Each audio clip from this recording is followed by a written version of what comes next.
എനിക്ക് വൈകുന്നേരം അധികം താമസിക്കണ്ട. ചേട്ടൻ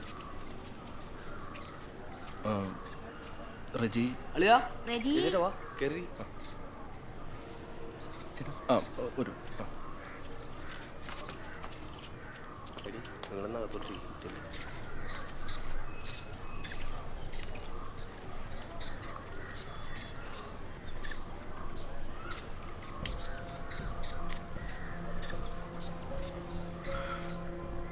റജി, കാര്യങ്ങളൊക്കെ നിനക്കറിയാലോ. ഇങ്ങനത്തെ ഒരു സാഹചര്യം ആയതുകൊണ്ട് ഞാൻ ചോദിക്കുക, തെറ്റാണോ ശരിയാണോ എന്നൊന്നും എനിക്കറിയില്ല. നിനക്ക് അഞ്ജുവിനെ കല്യാണം കഴിക്കാൻ പറ്റുമോ? അയ്യോ ചേട്ടാ, അത് അല്ല, പെട്ടെന്ന് എടുക്കേണ്ട ഒരു തീരുമാനം അല്ലെന്ന് എനിക്കറിയാം. പക്ഷേ വേറെ വഴിയില്ല. മറ്റുള്ളവരുടെ മുന്നിൽ ശാപം കിട്ടിയൊരു പെണ്ണായി എനിക്കെൻ്റെ മോളെ കാണാൻ കഴിയില്ല. ഞങ്ങളൊരു സഹായം പോലെ നിന്നോട് ചോദിക്കുക. അയ്യോ അതല്ല ചേട്ടാ, ഞാൻ അവളെ അങ്ങനെയൊന്നും കണ്ടിട്ടില്ല. അല്ല, അതെനിക്കറിയാം. അവക്കെന്തോ പ്രേമോ മറ്റോ അതൊക്കെ ഈ പ്രായത്തിലുള്ളതാണല്ലോ. അങ്ങനെ ഒരു മോശം കുട്ടിയല്ല അവൾ. അയ്യോ ഞാൻ അങ്ങനെയല്ല ചേട്ടാ. അഞ്ജുനോട് പറഞ്ഞപ്പം അവൾക്ക് സമ്മതമാണ്. നിന്റെ അമ്മയോടും അളിയനോടും ഒക്കെ ഞാൻ സംസാരിച്ചോളാം. അവരെ കൊണ്ടൊന്നും കുഴപ്പമില്ല ചേട്ടാ. പക്ഷെ എനിക്ക് ജോലിയൊക്കെ ആയി വരണേ ഉള്ളൂ. അതൊക്കെ എനിക്കറിയാം. അതൊന്നും സാരമില്ല. നീ എന്തായാലും അവളെ പൊന്നുപോലെ നോക്കുമെന്ന് എനിക്കറിയാം.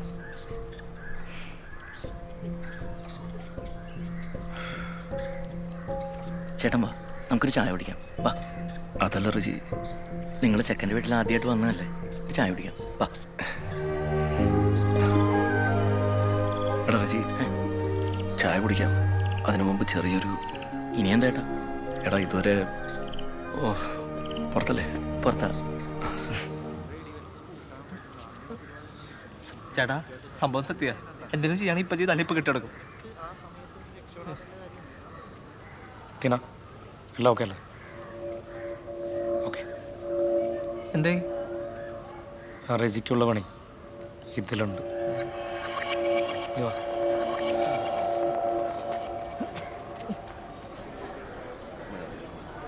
താലി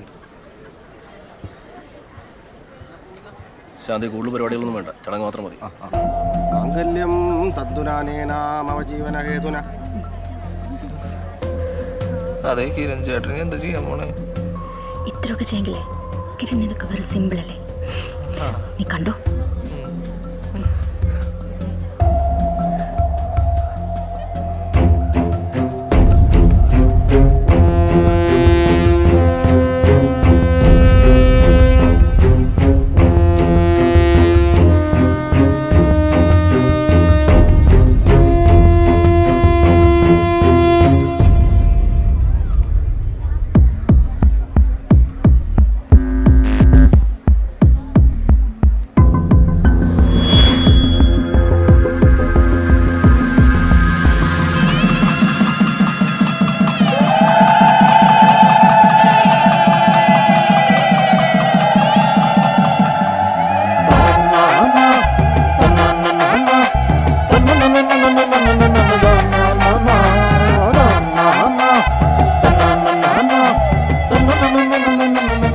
അല്ല നിങ്ങളുടെ എന്ത് പരിപാടി കാണിക്കുന്നത്? അവിടെ കെട്ടി നടന്നുകൊണ്ടിരിക്കേണ്ട.